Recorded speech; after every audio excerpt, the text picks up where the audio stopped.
یا اتنی تعداد میں سیٹس نہیں تھی، لیکن کراچی اور حیدرآباد میں بھی پاکستان پیپلز پارٹی کے جیالے میئرس آئے ہیں اور نمائندگی ملی ہے، لوگوں کا اعتماد بڑھا ہے، اور آئے روز جو ہے وہ پیپلز پارٹی میں کوئی نہ کوئی شمولیت نہ صرف ایک یا دو لوگوں کی لیکن یعنی مختلف لوگوں کی ہو رہی ہے. لیکن ایم کیو ایم پاکستان نے بائیکاٹ کیا تھا سسی پولیجی صاحب، قطع کلامی کے لیے معذرت، جو بلدیاتی انتخابات کا آپ نے حوالہ دیا، ایم کیو ایم پاکستان نے اس کا بائیکاٹ کیا تھا. ایم کیو ایم جو ہے وہ اس کے جی سیاست اس کے لیے کئی گھڑے اس میں منفی سیاست کا رجحان زیادہ رہا ہے، بدقسمتی سے کہہ رہی ہوں میں، حالانکہ ہمارے اتحادی بھی رہے ہیں، لیکن سامنے جماعت اسلامی بھی تھی، دوسری پارٹیز بھی تھی، اور سب نے یعنی مل جل کر حتی الامکان انہوں نے سب نے کوششیں کی. ایم کیو ایم کو تو ہمیشہ ہم کہتے تھے کہ بھائی کوئی بھی آپ جو ہے وہ منچ خالی، میدان خالی نہ چھوڑے، اور بھلے آپ ہماری مخالفت کریں، اور لیکن ایم کیو ایم چونکہ آج کل نون لیگ کی اتحادی ہے تو فیصلے ان کو بھی پتہ بعض لوگوں کو نہیں ہوتا کہاں سے آ رہے ہیں ان کے. لیکن پاکستان پیپلز پارٹی کی جہاں تک انوار سے بات کریں تو 15 سالوں میں بہت ساری چیزیں آپ اور ہم تبصرے یا تنقید کر سکتے ہیں، لیکن اکثریت چیزیں ایسی ہوئی ہیں جو پہلے کبھی نہیں ہوئی تھی. انفراسٹرکچر کا ہی ہم ذکر کریں تو زیرو سے شروع کیا ہم نے. میگا پروجیکٹس جو بھی کراچی میں اس وقت ہیں یا سندھ میں جو بھی برجز ہیں، روڈز ہیں، ہاسپٹلس ہیں، وہ پاکستان پیپلز پارٹی نے دی. اس سے پہلے نہ عمریتی ادوار میں، جیسے پنجاب میں تو عمریتی ادوار میں بھی کام ہوتا تھا، اس میں لوگ جو ہے ہوتے، لیکن یہاں ایک ایک سیٹ والے آ کر بٹھا دیے جاتے تھے سر پہ. تو یہاں وکٹمائزیشن کے باوجود، مشکل حالات کے باوجود، ہماری شہادتوں کے باوجود، لوگ دہشت گردی کے خلاف جنگ میں سامنے ہم فرنٹ لائن پہ لڑ رہے تھے اور ہمارے لیڈرز شہید ہوئے تھے. اس کے باوجود میرے خیال میں جو ڈیلیور پیپلز پارٹی نے کیا ہے، میں نہیں سمجھتی ان مشکل حالات میں کوئی اور پارٹی کر سکتی تھی. اوکے، رانا احسان صاحب، سر آپ نے سنا سسی پولیجو صاحبہ نے کہا ہے جو آپ لوگوں کے کٹ بن رہے ہیں ان کا ہماری جو کارکردگی ہے اس کے بلبوتے پہ سندھ میں ابھی بھی ہمارا جو ہولڈ ہے وہ برقرار ہے. لیکن سر بلاول بھٹو زرداری صاحب آج پھر کہہ رہے تھے اور انہوں نے کہا کہ آپ لوگوں کی جب حکومت آتی ہے، آپ سے مراد پی ایم ایل این کی، تو اشرافیہ کی ایلیٹس کی گورنمنٹ آتی ہے، اور پی ٹی آئی کی آتی تو ٹک ٹاکرز کی آتی ہے، اور آپ لوگ انتقامی سیاست میں بلیو کرتے ہیں. لہٰذا آپ کی جو طرز سیاست والے جو آپ کی ٹاپ لیڈرشپ ہے وہ یا گھر بیٹھ جائیں، وہ تو خیر مولانا صاحب کو کہا کہ یا مدرسے میں. کیا کہیں گے رانا احسان صاحب، بلاول صاحب کے تمام جو تیر ہیں وہ آپ لوگوں کی جانب اس وقت نشتر ہو رہے ہیں؟ بسم اللہ الرحمن الرحیم. دیکھیں ڈیفینیٹلی جس طرح الیکشن کا ماحول بنتا جا رہا ہے، آپ کو یہ گرما گرمی ذرا زیادہ نظر آئے گی. ہمیں تو بڑا ہمارا ایک اچھا پرفارمنس کا پاسٹ ہے میاں نواز شریف کی قیادت میں. اس ملک میں 2500 دھماکے ہوتے تھے 2013 میں. ہم نے اس ملک میں 2 بڑے آپریشن کیے، ضرب عضب اور رد الفساد. اس کی فائنینسنگ کی، پولیٹیکل ول دی کہ ہم دہشت گردی سے مقابلہ کریں، اور 5 سالوں میں تقریباً دہشت گردی کی کمر ہم نے توڑ دی. اور اسی طرح اندھیرے تھے، 12 16 گھنٹے کی لوڈ شیڈنگ ہوتی تھی، اس ملک سے اندھیرے ختم کیے. Tax to G D P جو ہے وہ 9 سے 13% پہ ہم لے کے گئے. مہنگائی جو آج ایک بہت بڑا مسئلہ ہے وہ 4-5% ایوریج سے کم رہی 5 سالوں کے اندر. تو میں سمجھتا ہوں کہ بہت سی پیک لانچ کیا جب اس ملک میں کوئی فارنر قدم نہیں رکھتا تھا اور یہاں کے ٹیکسٹائل کے لوگوں کو دبئی جانا پڑتا تھا آرڈر لینے کے لیے. تو پھر بلاول صاحب مایوس کیوں ہیں؟ آپ کے اتحادی رہے 16 ماہ اتنی اچھی کارکردگی کے باوجود. دیکھیں ڈیفینیٹلی بلاول صاحب کو challenge P M L N سے ہے، تو ہمیں ہی وہ نشانے پہ لیں گے. اور دیکھیں بات یہ 16 مہینے ہم بالکل اکٹھے رہے، لیکن آج کیونکہ وزارت عظمیٰ میں ہمارا مقابلہ ہے ایک دوسرے سے، تو یہ تھوڑی یہ جو بمباری ہے یہ چل رہی ہے. دیکھیں اسی طرح جن سے ہمارا مقابلہ نہیں ہے، آپ لوگ جواب نہیں دے رہے اس کی بمباری کا کیا وجہ ہے؟ تحمل کا مظاہرہ کیوں کیا جا رہا ہے؟ یہ اسٹریٹجی ہے؟ نہیں اسٹریٹجی نہیں ہے، وہ ان کی جو تنقید ہے وہ کہتے ہیں جی 16 مہینے میں ہم پرفارم نہیں کر سکے. تو تب تو آپ تعریفیں کرتے تھے جب اقتدار تھا. آج جب آپ اقتدار ختم ہو گیا ہے اور الیکشن کا ٹائم ہے تو آج کیچڑ ہمارے پہ اچھال رہے ہیں. تو یہ عوام سمجھتی ہے. اب اس کا جواب میں دوں تو لوگوں کو پہلے ہی پتا ہے کہ یہ تسلیم نہیں وہ کریں گے جب وہ کہتے ہیں کہ ہماری کوئی ذمہ داری نہیں تھی. اور ایک طرف ہم کہتے ہیں ہم نے ڈیفالٹ سے بچایا اور دوسری طرف وہ مہنگائی کی جو پریشانیاں کو ہمیں وہ ہماری جھولی میں ڈال رہے ہیں، تو عوام جو ہے وہ سمجھتی ہے، جانتی ہے. تو بجائے کہ میں جواب دوں، میرے خیال سے عوام ہمارا ایجنڈا بڑا کلیئر ہے. ٹھیک ہے، آپ کہتے ہیں بیلٹ باکس سے آپ جواب دیں گے. میں شوکت پراچا صاحب کی بھی رہ لوں گا. شوکت صاحب کیا کہیں گے؟ یہ جو لفظی جنگ ہے، ظاہر بات ہے سیاست میں ہوتی ہے، لیکن وہ بار بار ایک نقطہ کہہ رہے ہیں کہ جو پرانی طرز سیاست ہے اس کے مخالف ہیں، انتقام کی سیاست کرتے ہیں ہمارے اتحادی، اور ان کا لاہور کے سیاستدان جو کہتے ہیں نہ کھیلیں گے نہ کھیلنے دیں گے. کیا کہیں گے اس حوالے سے؟ دو تین باتیں آپ نے سوال میں ڈال دی. پہلی بات تو یہ ہے پرانی طرز سیاست وہ آپ نے 90 میں دیکھی، 93 میں دیکھی، 96 میں دیکھی، 99 میں دیکھی، 2002 میں دیکھی، پھر 2011 اکتوبر جو جلسہ پی ٹی آئی کا ہوا مینار پاکستان پہ، اس کے بعد تو آپ نے مسلسل ہی لڑائی دیکھی. تو اس میں بلاول بھٹو زرداری جو بات کر رہے ہیں وہ کیا غلط ہے؟ مثلا میاں صاحب نے بھی ویسے مینار پاکستان پہ اترے تو میاں صاحب نے خود کہا کہ میری 40 سالہ سیاست کا نچوڑ ہے کہ متحد ہو کر ہم اس ملک کی خدمت کریں. تو میں نہیں سمجھتا کہ کوئی ایسی کلیویج یا ایسا بڑا خلیج ہے پیپلز پارٹی اور نون لیگ کے درمیان جو کہ پر نہیں ہو سکتا. ہاں درست ہے، یہ صرف سیاست نہیں ہو رہی بھائی، الیکشن ٹائم ہے نا، سیدھی سی بات ہے. لیکن اونرشپ نہیں لے رہے نا. جو ابھی دیکھیں انکمبینسی فیکٹر، ابھی سسی پلیجو صاحبہ کہہ رہی ہم نے اتنے انفراسٹرکچر سینڈ میں پروجیکٹ بنائے، اس کا کریڈٹ لے رہے ہیں، لیکن جو 16 ماہ کی پی ڈی ایم گورنمنٹ تھی وہ کہتی ہے مہنگائی لیگ تو پی ایم ایل این نے کی ہے، مہنگائی ساری ان کو نام دیا ہے مہنگائی لیگ کا. جو اس کی اونرشپ نہیں ہے فیڈرل گورنمنٹ کی. اکنامک منسٹریز تھیں وہ تو ساری کی ساری یقیناً نون لیگ کے پاس تھی نا. بٹ ہیونگ سیڈ دیٹ یہ کلیکٹیو رسپانسبلٹی ہوتی ہے کیبنٹ کی. مثلا یہ بات درست ہے کہ اگر آئی ایم ایف کے ساتھ ایگریمنٹ آپ کا نہ ہوتا تو خدا نہ خواستہ ہم ڈیفالٹ کر گئے ہوتے.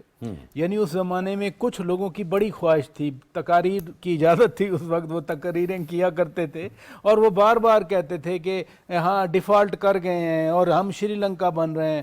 اللہ نے کیا، بہتر کیا کہ نہ ہم ڈیفالٹ کیا پاکستان نے، نہ پاکستان شری لنکا بنا. ورنہ وہ جو کہہ رہے تھے ان کو تو اندازہ نہیں ہے کہ شری لنکا بننے کا کیا مطلب ہے. یعنی آپ سٹور پہ اللہ بول دیا، جہاں جو چیز ملی اٹھا، خدا نہ خواستہ.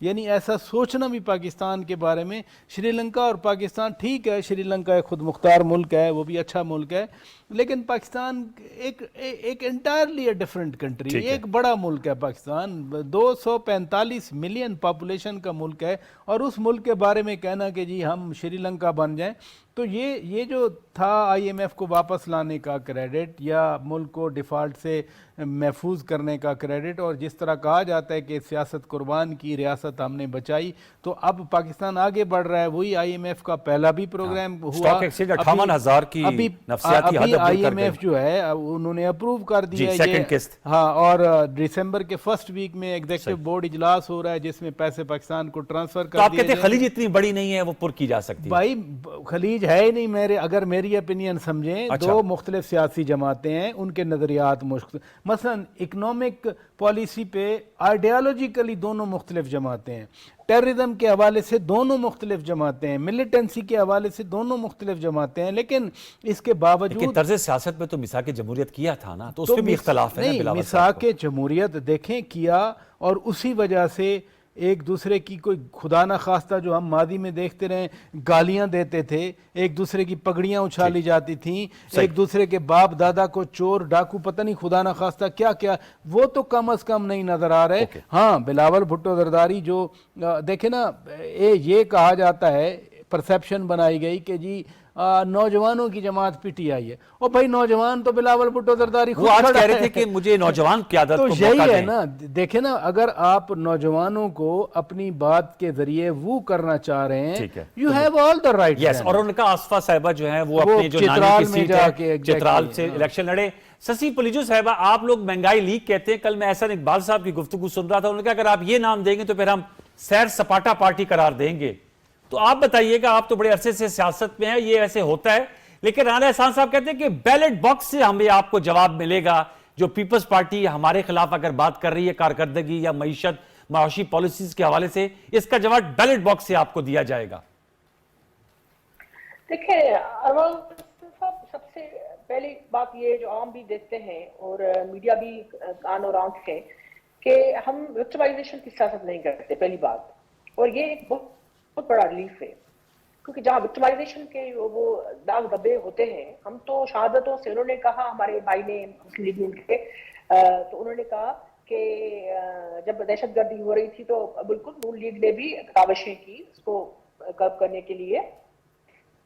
پیپلز پارٹی تو گزری ہے، مشرف کا پورا عرصہ جہاں ہماری لیڈرشپ جو ہے عذابوں میں تھی، جیلوں میں تھی، آصف صاحب اور دوسرے سارے محترمہ صاحبہ پہ کیسز تھے، ریڈ وارنٹ پہ ریڈ وارنٹ، ہمارے دوسرے جو یہاں لوگ شہید ہو رہے تھے، اور محترمہ آئی تو بم بلاسٹ ہوا، پھر وہ ہماری پرائم منسٹر کی کینڈیڈیٹ تھی اور ہم اتنے والانہ استقبال کیا، اس کے باوجود جو ہے پھر دوسرا حملہ ہوا، ہم جانب سارا نے بھی اپنی شہادتیں دی، اس میں بہت نقصان ہوا۔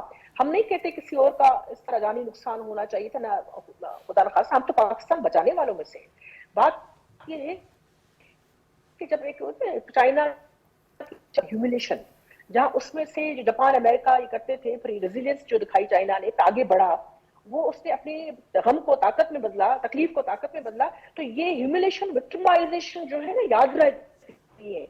یہ پیپلز پارٹی نے کبھی نہیں، عذابوں کا ہم نشانہ ضرور بنے، لیکن دوسری جماعتوں کو ابھی جو آگے آگے آ رہی ہیں، کہہ رہی ہیں 2/3 میجارٹی فلاں فلاں کر لیں گے، تو یہ جو بلاول صاحب بھی بات کر رہے ہیں بار بار، وہ کہہ رہے ہیں کہ ہمیں فیئر اور فری الیکشن چاہیے، کیا یہ ڈیمانڈ کرنا غلط ہے؟ اب صحیح بات ہے۔ اقبال صاحب جو کہہ رہے ہیں، ہمیں اقبال جو کہہ رہے ہیں ان کو تو سوچنا چاہیے تھا کہ ایک ینگ وزیر خارجہ کے طور پہ بلاول صاحب نے جو پاکستان جو پی ٹی آئی کا آئسولیشن میں چھوڑ گئی تھی، اس میں سے نکالنے میں چیئرمین بلاول بھٹو زرداری صاحب اور پیپلز پارٹی کا اتنا بڑا ہاتھ ہے کہ انہوں نے ہر انٹرنیشنل فورم پہ، مانیٹری فورم ہو یا دوسرے ہو، یونائٹڈ نیشن میں ایک طرف سیلاب تھا، دوسری طرف دوسرے چیلنجز تھے ایکسٹرنل، وہاں کھڑے ہو کر پیپلز پارٹی نے اپنی پروگریسو جمہوری جو اپروچ ہے، جو ان کے جو پچھلا پورا بیک گراؤنڈ ہے، اس کو آگے لا، ایک لیگیسی بھی ہوتی ہے نا، ہم کسی آمریت کی پیداوار تو نہیں ہے، ہم تو اس کا شکار بنے۔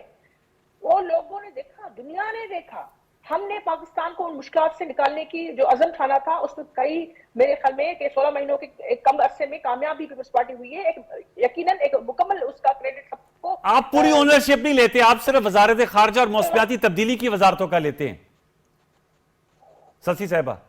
نہیں سنیں، فرنٹ پر جو ہے جو معاشی آپ کے ہوتے ہیں، بلاول صاحب نے جو تنقید ابھی کر رہے ہیں وہ اس وقت بھی کرتے تھے۔ اچھا، اس وقت بھی کرتے تھے، ہم جب سیلاب کے حوالے سے یا صوبوں کے مابین، صرف پنجاب تو ایک صوبہ نہیں ہے نا پاکستان، وہ ایک تو پاکستان نہیں ہے، وہ ہمارا پیارا بڑا بھائی ہے، لیکن آپ بھی چھوٹے صوبے سے ہیں، چھوٹے صوبے تو کہنا بھی نہیں چاہیے، یا علاقائی پارٹیاں، علاقے لوگ، ہم نیشنل لوگ ہیں، ہماری اپروچ، ہمارے پاکستان کو بچانے والے جو لوگ ہیں، جو صوبے ہیں، ہم وہ ہیں جہاں ریسورسز نکلتے ہیں، جہاں وسائل ہے، جہاں طاقت ہے، جہاں جمہوری رویے ہیں، جہاں لوگوں نے ماری تکلیفیں کھا کر بھی پاکستان سے جڑے ہوئے ہیں۔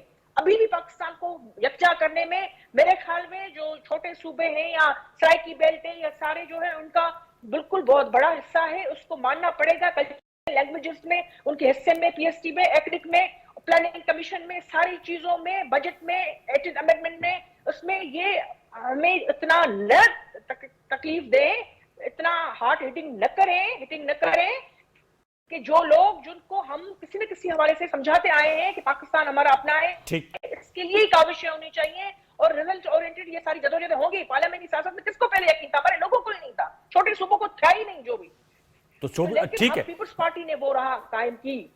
اوکے، آپ نے اہم نکات اٹھائیں، آپ نکات اٹھائیں، میں دوبارہ لوٹ کے آؤں گا۔ رانا احسان صاحب، سر یہ بتائیے گا، ہم دیکھ رہے ہیں بلاول بھٹو صاحب تو انتخابی میدان میں اترے ہوئے ہیں، اور خیبر پختونخوا میں انہوں نے متعدد جلسے کر لی ہیں۔ پی ایم ایل این کی جانب سے نواز شریف صاحب کی واپسی کے بعد سے کوئی ہم پبلک میٹنگ یا بڑا جلسے یا جو عوامی رابطہ مہم ہمیں دکھائی نہیں دے رہی at the national leadership level. آپ سمجھتے ہیں آج بلاول صاحب خیبر پختونخوا میں عوامی ووٹر سے کنیکٹ کر رہے ہیں اور کہہ رہے ہیں میں ینگ ہوں، نوجوان قیادت کو دیں، تو کیا لیک کر رہی ہے پی ایم ایل این، یا زیادہ تر توجہ آپ کی نواز شریف صاحب کی جو سزاؤں کے خلاف اپیلیں ہیں اس پہ مرکوز ہے؟ نہیں جی، پی ایم ایل این کی جو الیکشن کیمپین ہے وہ ابھی لانچ ہونی ہے، ابھی منشور بن رہا ہے، بالکل جی، اور جب وہ لانچ ہوگی تو انشاءاللہ سب کو نظر آئے گا کہ جس بھرپور طریقے سے P M L N connect کرے گا چاروں صوبوں میں، ہر ڈویژن میں، ہر ڈسٹرکٹ میں، اس کے پھر نتائج جو ہے 8 فروری کو ضرور نظر آئیں گے۔ دیکھیں ابھی ہم اپنی ایک نیشنل اسٹریٹجی جو الیکشن اسٹریٹجی اس کے اوپر گامزن ہے، جو کہ اب تقریباً مکمل ہونے جا رہی ہے. سندھ کے اوپر ہم سمجھتے ہیں کہ اچھی ہمیں سکسیس ہوئی، بلوچستان میں اچھی سکسیس ہوئی، کے پی کے میں اچھی سکسیس ہوئی، پنجاب میں ہم پہلے ہی کمفرٹیبل ہیں، پھر ابھی ٹکٹوں کا مراحل ہے. تو یہ جیسے چیزیں فائنل ہوتی ہیں تو اس کے بعد انشاءاللہ ہر روز جلسہ ہوگا. اور کیا باتیں ہوں گی وہ 2013 سے 2017 کی کارکردگی یا 2022 سے 2023 کی کارکردگی کو بھی بیچ میں لائیں گے؟ وہ بڑے خوبصورتی سے آپ لوگ اس کو جو ہے وہ پی ٹی آئی کے کھاتے میں ڈال دیتے ہیں کہ لیگیسی تھی ان کی ساری وجوہات تھی مہنگائی کی. نہیں دیکھیں ایک بات تو ہے نا کہ 16 ماہ جو ہے وہ اتنا لمبا ٹائم نہیں ہوتا کہ جس کے اندر آپ کوئی بہت بڑی اسٹرکچرل ریفارمز کریں یا اگر آپ کوئی پالیسی انٹروڈیوس بھی کریں کہ اس کے نتائج بھی آپ دیکھ سکیں. ہم 13-18 کی بات اس لیے کرتے ہیں کہ اس کے اندر 5 سال ایک بڑا ٹائم ہوتا ہے کہ جس کے اندر جو آپ نے پالیسی انٹروڈیوس کراتے ہیں یا کوئی ریفارمز لاتے ہیں تو اس کے نتائج بھی آپ عوام کو دکھا سکتے ہیں، گنوا سکتے ہیں. 16 ماہ میں ہمارے پاس بہت کچھ ہے دکھانے کو، بتانے کو، اور انشاءاللہ تعالی ہم اس الیکشن کیمپین میں 24-29 کی بات کریں گے کہ 24-29 کو پاکستان کیا ہونا چاہیے. اور میں سمجھتا ہوں دیکھیں یہ ابھی اچھی بات ہے بلاول صاحب، مجھے تو خوشی ہوئی کہ اب وہ کوئی پازیٹیو باتیں، ویسے تو زرداری صاحب نے بڑا کلیئر کر دیا ہے کہ ان کو الیکشن کمیشن کے اوپر پورا اعتماد ہے اور وہ سمجھتے ہیں کہ فری فیئر اور ٹرانسپیرنٹ الیکشن ہونے جا رہے ہیں. سر ویسے میں یہ آپ نے صحیح کہا، آپ ماشاءاللہ ینگ ہیں، یہ آپ کی لیڈرشپ بہت ہی بزرگ ہیں، جو بلاول صاحب بار بار کہتے ہیں بزرگ سیاستدان. آپ تو اب جو ہے وہ ینگ لیڈرشپ میں، رانا افضل صاحب کو اللہ غریق رحمت کرے، آپ تو مطلب اب ینگ لیڈرشپ، تو پی ایم ایل این کی ینگ لیڈرشپ جو ہے وہ بھی سامنے آئے گی جس طرح بلاول صاحب سٹیج پہ ہیں. نہیں بالکل جی، دیکھیں 70% جو آبادی کا حصہ ہے وہ نوجوان ہے پاکستان کے اندر، 30 سے نیچے ہیں. اور ہمارے لیڈر جو قائد میاں نواز شریف ہے، انہوں نے کہا ہے کہ نوجوانوں کو وہ مکمل موقع دیں گے صوبائی اور قومی اسمبلیوں میں بھی، اور انشاءاللہ کیبنٹ کا بھی حصہ بنائیں گے. ابھی منشور کمیٹی بنی ہے، اس میں آپ کا حصہ ہے. صاحب میں ایک اور کمنٹ لینا تھا شوکت پراچا صاحب سے. سر میں نے ایک لینا تھا شوکت پراچا، اس کے اندر کافی نوجوان ہیں اس منشور کمیٹی میں. شوکت پراچا صاحب، یہ جو بات کی ہے رانا احسان صاحب نے، میں آپ سے جاننا چاہوں گا آصف زرداری صاحب کا بیان اور بلاول بھٹو زرداری صاحب کی گولہ باری، اس میں آپ کو کوئی کنیکشن نظر آتا ہے؟ وہ ایک تھیوری ہوتی تھی نا، گڈ کاپ بیڈ کاپ، یا آپ کو لگتا ہے یہ نہیں، یہ ایسا نہیں ہے؟ نہیں، میں نہیں سمجھتا، کیونکہ دیکھیں دونوں پلیٹ فارم مختلف ہیں، اور پلیٹ فارم جس پہ بلاول بھٹو زرداری بات کر رہے ہیں وہ الیکشن کا جلسہ ہے، وہ پبلک گیدرنگ ہے. پبلک گیدرنگ میں آپ کا ظاہر ہے کمیونیکیشن سٹائل، آپ کی کمیونیکیشن سٹریٹجی، آپ کا انداز گفتگو، الفاظ کا چناؤ بہت ہی ڈیفرنٹ ہوتا ہے. پھر جس ایج میں بلاول بھٹو زرداری ہیں، بلاول بھٹو زرداری کو اس ایج میں وہ لوگوں کو گرمانے کے لیے، یا ابھی ہم جو بات کر رہے تھے کہ یوتھ کو اٹریکٹ کرنے کے لیے، اپنی طرف وہ کرنے کے لیے وہ یہ باتیں کر رہے ہیں. سابق صدر آصف علی زرداری، وہ جاوید ہاشمی، مخدوم جاوید ہاشمی صاحب کہا کرتے ہیں کہ ان کی سیاست کو سمجھنے کے لیے پی ایچ ڈی آپ کو کرنا پڑے گی. دیکھیں نا آصف علی زرداری صاحب نے، کو آپ کہتے ہیں پی ایچ ڈی کرنا نہیں، 3-4 لائنوں میں وہ بات کی، اور آج چوتھا دن ہے. میں جتنے بھی ٹاک شوز میں بیٹھا ہوں یا میں سنا ہے ٹی وی کے سامنے بیٹھ کے، آصف علی زرداری صاحب کا ذکر اور ان کے سٹیٹمنٹ کی بات ضرور آئی. آصف زرداری صاحب نے کیا کہا؟ انہوں نے کہا کہ الیکشن کا ماحول سازگار ہے. جب بلاول بھٹو زرداری کے بارے میں آپ اور میں اور رانا صاحب اور محترمہ سینیٹر صاحبہ اگر ہم ایگری کرتے ہیں کہ بلاول بھٹو زرداری الیکشن کیمپین پہ ہیں، تو اس میں کیا کنٹرڈکشن ہے؟ ایک سابق صدر صاحب فرما رہے ہیں کہ ماحول سازگار ہے، اور اگر وہ ماحول سازگار نہیں ہے تو پھر کیمپین کیسے کر رہے ہیں؟ That is a very important point. سسی صاحبہ towards the end of this segment، اگر free and fair election جو ہے وہ ہونے چاہیے، and totally agree with you، اس کی قبولیت ہی تب ہوگی، لیکن جو لیول پلینگ فیلڈ ہے وہ تو آپ کو میرے خیال میں زبردست قسم کی مل رہی ہے. دیکھیں ہر جگہ جلسے جلوس، ورکرز کنونشن، تو اس کا گلہ تو میرے خیال میں نہیں بن رہا نا سسی صاحبہ؟ انوار حسن صاحب بالکل آپ نے بجا فرمایا کہ یہ جو الیکشن کو مطلب نہیں، ہم افورڈ بھی نہیں کر سکتے جی، اتنے چونچلوں کی ہمارے یہاں ابھی آپشن بھی نہیں ہے. پاکستان بہت بڑے چیلنجز ہیں، انٹرنل بھی ایکسٹرنل بھی، اور سب کو یکجا رکھنا ہے. یہاں ایک تو وکٹمائزیشن کو سرے سے ختم کرنا ہے. پولیٹیکل اسپیس جو سکڑتا جا رہا ہے, شرنک ہوتا جا رہا ہے آئے روز, اس کو بہتر کرنا. اس کے لیے ضروری ہے کہ جو بھی اسٹیک ہولڈرز ہیں وہ ان کے لیے سب کے لیے رولز وہی ہونے چاہیے. یہاں بالکل واضح ہے کہ کیبنٹ نمائندگی دیکھ لیں آپ جو ہے لوگوں پر پریشر دیکھ لیں کہ بھائی جو لوگ پہلے جانا ہوتے ہیں ایک پارٹی میں, پھر وہ ان کو جو ہے مسلم لیگ نون میں چلے جاتے ہیں. جلسے جو ہے ان کے لیے تو ارینجڈ اور مینیجڈ ہوتے ہیں. اچھا, ان کی جو کیسز کے حوالے سے بھی ریلیف جو ان کو فوری طور پہ مل جاتا ہے. پی ٹی آئی بھی تو ہے نا, ان کے بھی لوگ خواتین تک جیلوں میں بندے ہیں, لیکن کیا ہو رہا ہے تو یہاں لوگ بھی دیکھ رہے ہیں. اور پیپلز پارٹی جو ہے ہم سمجھتے ہیں کہ بھلے وہ نشانہ سندھ کو بنائے, ان کو ٹارگیٹ بنا کے دیکھ لے, لیکن دوسرے صوبوں میں بھی تو پیپلز پارٹی جو ہے ان کی تنظیم, یہاں مسلم لیگ کی کوئی تنظیم سازی نہیں ہے سندھ میں. ہماری کم سے کم پنجاب میں تنظیم سازی ہے, ہمارا اسٹرکچر ہے. پھر بھی جو دیکھ لیں کہ پنجاب میں ہمارے لیے آئے دن جو ہے مشکلات پیدا کرنے کی کوشش کی جا رہی ہے. ہم چاہتے ہیں الیکشن فیئر ہو, حقیقتاً اور فری ہو, ٹرانسپیرنٹ ہو, اور سب اس پر جو ہے وہ حامی بھریں.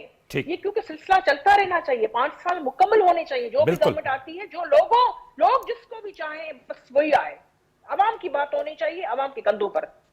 چلے, یہ بڑا آپ نے اہم نقطہ اٹھایا کہ عوام کی بات ہونی چاہیے عوام کے کندھوں پہ. جی سسی صاحب, آپ نے اہم نقطہ اٹھایا. ہم پروگرام کو یہاں پر کلوز کریں گے. بڑی ویلڈ پوائنٹس آپ نے اٹھائے, آپ کا بہت شکریہ. سینٹر سسی پرولیجو صاحب, رانا احسان افضل خان صاحب, آپ کا بہت شکریہ. Shaukat Praja, thank you very much. Viewers, آپ نے گفتگو سنی. ظاہر بات ہے اپنی پارٹی کی کا جو موقع ہے وہ سامنے لے کر آئے, اور تجزیہ بھی ہم نے کرا. ایک چھوٹا سا وقفہ شامل کرتے ہیں, وقفے کے بعد آئیں گے تو جو 4 روزہ جنگ بندی کا معاہدہ طے پایا ہے اسرائیل اور حماس کے درمیان, اس کے جو امید کی کرن پیدا ہوئی اور جو خدشات ہیں, ان پہ ہم گفتگو کر رہے ہوں گے. ایک وقفے کا وقفہ شامل کر لیجیے.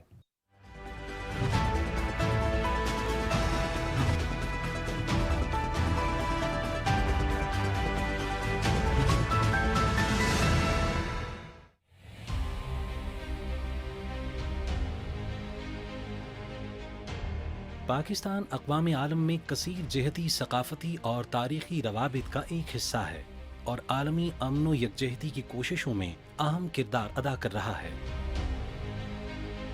گزشتہ 4 دہائیوں سے پاکستان اپنے محدود وسائل کے باوجود مختلف ممالک سے مہاجرین کی کثیر تعداد کی میزبانی کر رہا ہے.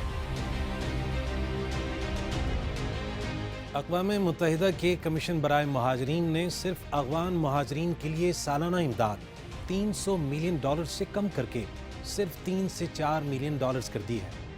اس کے باوجود اس وقت بھی پاکستان 20 لاکھ سے زائد مہاجرین کی میزبانی کر رہا ہے. حکومت پاکستان اور پاکستانی عوام اپنی ضروریات میں سے کمی کر کے قانونی طور پر مقیم غیر ملکی مہاجرین کو وسائل فراہم کرتے ہیں. حال ہی میں پاکستان میں صرف غیر قانونی طور پر مقیم غیر ملکیوں کو ان کے وطن واپس بھیجنے کا عمل شروع ہوا ہے, جن میں دنیا بھر کے مختلف ممالک سے آنے والے غیر قانونی مہاجرین شامل ہیں. حکومت پاکستان کے اس قانونی اختیار کے استعمال کو کسی ایک ملک یا قومیت سے جوڑنا نہ صرف غلط بلکہ دانستہ طور پر شرانگیزی کے مترادف ہے, جس کا مقصد مہاجرین کے لیے ہماری 4 دہائیوں کی خدمات سے توجہ ہٹانا اور ان کی نفی کرنا ہے. حکومت پاکستان کے اس قانونی اختیار کے استعمال کو کسی ایک ملک یا قومیت سے جوڑنا نہ صرف غلط بلکہ دانستہ طور پر شرانگیزی کے مترادف ہے. ہماری ترجیح ہے کہ اولاً غیر قانونی مہاجرین رضاکارانہ طور پر اپنے وطن واپس چلے جائیں. رضاکارانہ طور پر جانے والوں کو کسی خصوصی مرکز میں نہیں رکھا جا رہا اور ان کی واپسی کے لیے ہر طرح کی سہولت مہیا کی جا رہی ہے. اس کے علاوہ بھی جن مہاجرین کو واپس بھیجا جا رہا ہے ان کے لیے قائم کردہ مراکز میں تمام بنیادی سہولتیں مہیا کی جا رہی ہیں. اس بات کا خاص خیال رکھا جا رہا ہے کہ واپس جانے والوں کو مکمل تعظیم اور احترام سے رخصت کیا جائے اور کسی ایک شخص کی بھی عزت نفس مجروح نہ ہونے پائے.